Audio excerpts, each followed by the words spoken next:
Welcome back. We have lots more friends to introduce you to here today on Daytime on Rogers TV. Right now, Lisa Galarneau is with us, and she is the intake director at the Ferret Rescue Society of Ottawa. I'm very concerned that one of these fellas are going to jump off the table, but you've got things under control. I've got things under control. We got a bit of a traffic jam, but that's okay. Can we start by introducing our friends? So sure. Who do you have with you? This little guy is Pez the Pirate. He's currently our shelter mascot. Yeah? Okay. Should I be helping you, by the way? Here. I don't feel very gentlemanly like. I do feel a lot of stress being the one to... Yeah, okay. All right. Got him now. Do you have them? All right. Yeah? So the little girl who's sort of looking at you flirtatiously is Lilu. Okay. And the big black guy here is her brother Spike. Okay. Hi. And the little light guy is Eddie. So this is Lilu right here? That's Lilu. Hello, Lilu. She's a little bit of a flirt. What does it mean to be an intake director? It means all of the new ferrets coming into the shelter come through my location first. So any new ferret coming in gets a 2-week quarantine. Okay. To make sure we're not passing any sicknesses on to the rest of the population. Okay. We evaluate their personalities. Yeah. Figure out who they're going to get along with, what kind of homes that we're trying to match them up to. Yeah. And then we either place them in other foster homes or try to put them up for adoption. Okay. So the Ferret Rescue Society of Ottawa, this has been in existence for quite some time? We've been operating as the Ferret Rescue Society of Ottawa since 2002. Okay. There has actually been a ferret rescue in Ottawa since the early 90s. Since the early 90s? Yes. So having a ferret is a very, very popular choice. For some people, and it goes in cycles. It does it, okay. So, you know, we'll see a time where we're seeing a lot of ferrets, and then we'll get really quiet stretches where they're not as popular of a pet. Yeah. And we get a population almost down to zero. Okay.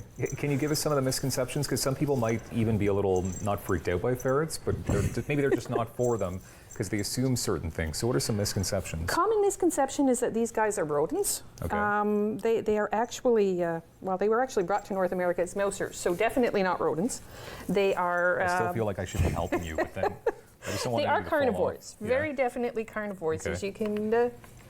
see if Eddie flashes his teeth. Oh, those are some at big you. teeth. Okay. He's got big old vampire teeth. All right, you're way better at doing this than I am. Are they hard to care for? These guys actually will sleep about 16 to 18 hours a day. Wow. But when they are awake and they are on. Okay. They're relentlessly curious. Yeah. They're natural problem solvers. If there's any kind of mischief that you can get into in a house, these guys will find it. Okay, so they're free range then. Like, I mean, you just let them be in your house. You wouldn't.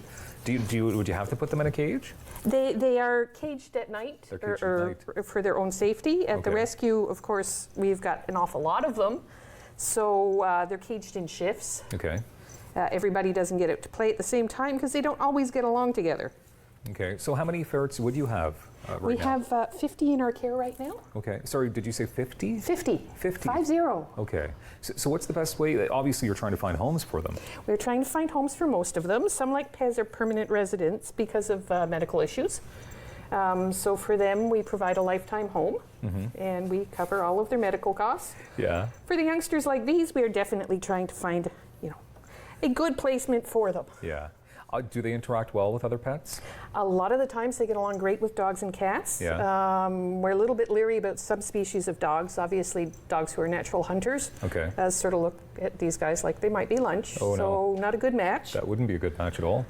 But generally with cats, definitely not, of course, because they are carnivores and they are hunters. Okay. Not with mice or guinea pigs, because on the opposite end of the scale, that's breakfast to them. Okay, all right. So you got to be careful if you're going to decide to own a ferret as to who already lives in your house.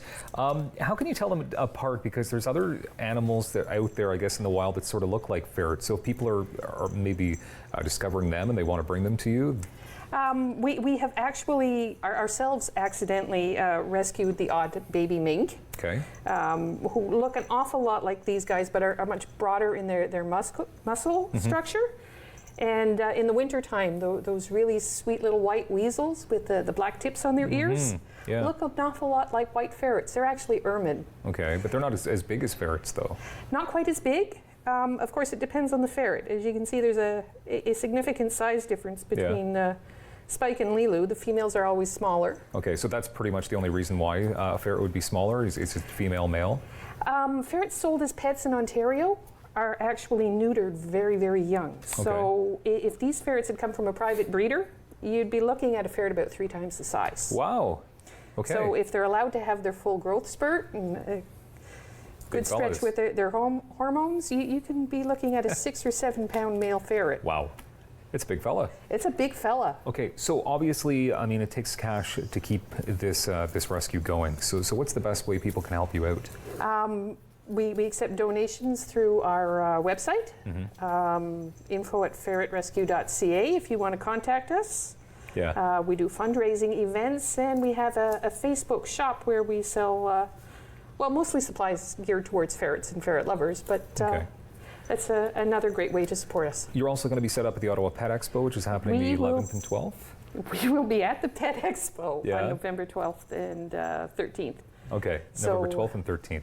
So people can find you there, obviously? We will be there along with some ferrets, hoping to offer some photo opportunities if you want to have your photo taken with one of these cute guys. What's this little fella's name again? This is Pez. Pez the pirate. Pez the pirate, so people can have their picture taken with People could have their Pez. picture taken with Pez. That's that's a lot of fun. You basically live online though, right? Ferretrescue.ca? We pretty much live online. Social media has been a big plus to the rescue. We're in touch with other rescues across North America that way. We've been we've been able to benefit from other fundraising groups who have given us grants. Yeah, wonderful. So social media has just been a real blessing to us. All right, well, thank you for keeping them safe during this segment. I would have felt like if something happened, it was on my clock. Lisa from Ferret Rescue Society of Ottawa, thank you very much. My pleasure. Thanks a lot for having us today. Goodbye, guys. See you soon. Hey, coming up, how about this? Details on an evening of beauty. We have models and an opera singer next on Daytime.